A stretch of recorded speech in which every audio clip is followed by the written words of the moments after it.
Today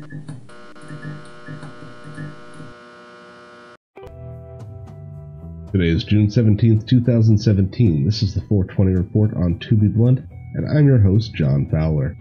I hope you've got something loaded, rolled, or packed, because you know I hate smoking alone. As usual, I've got 4 stories for you with links to my sources below in the description. Cheers.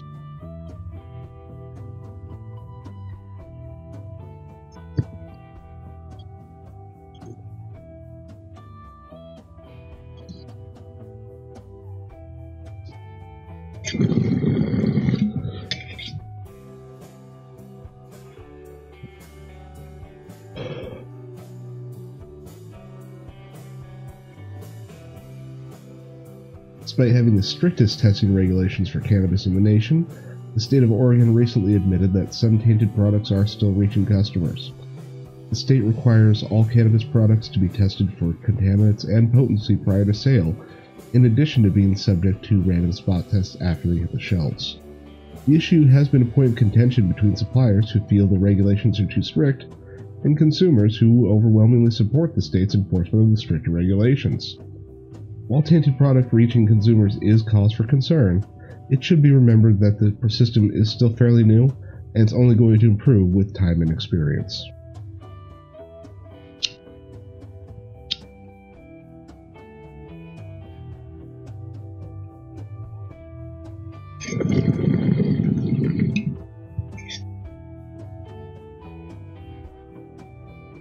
Kentucky has some fairly draconian marijuana laws. Possession of up to 8 ounces can get you 45 days on your first offense. And medical use? Well, only a strictly controlled CBD oil program for very specific diagnoses.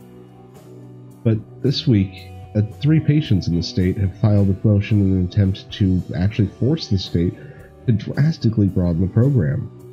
The lawsuit claims that the state ban on medical marijuana actually violates the state constitution and forces the plaintiffs to choose between, possibly deadly treatments with limited efficacy and being a criminal for actually treating their conditions.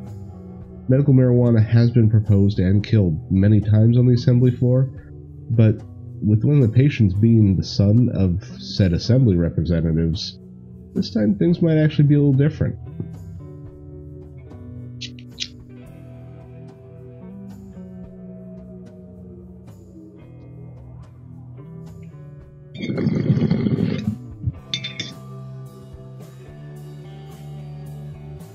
Many know the name for his vitriol, his misogyny, and his racism.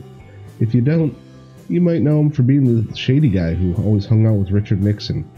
Either way, you've probably heard the name Roger Stone before, and it probably hasn't been very flattering.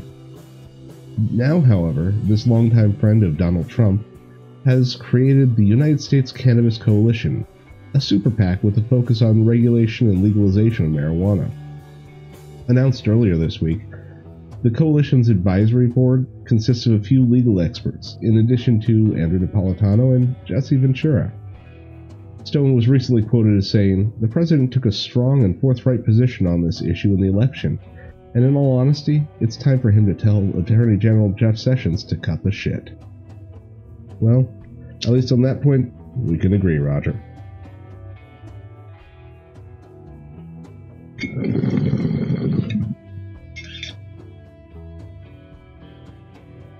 Finally, the Careers Act was revived this week when a bipartisan group of legislators moved to prevent possible future overreach of authority from Attorney General Jeff Sessions.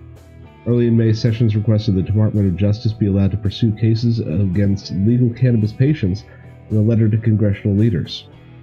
While the Careers Act would not legalize medical marijuana throughout the nation, it would provide protection for those states where such use is legal by removing federal prohibition for those locations. Well, it's a step in the right direction. That's all I've got for you this week. Take care and have a good one.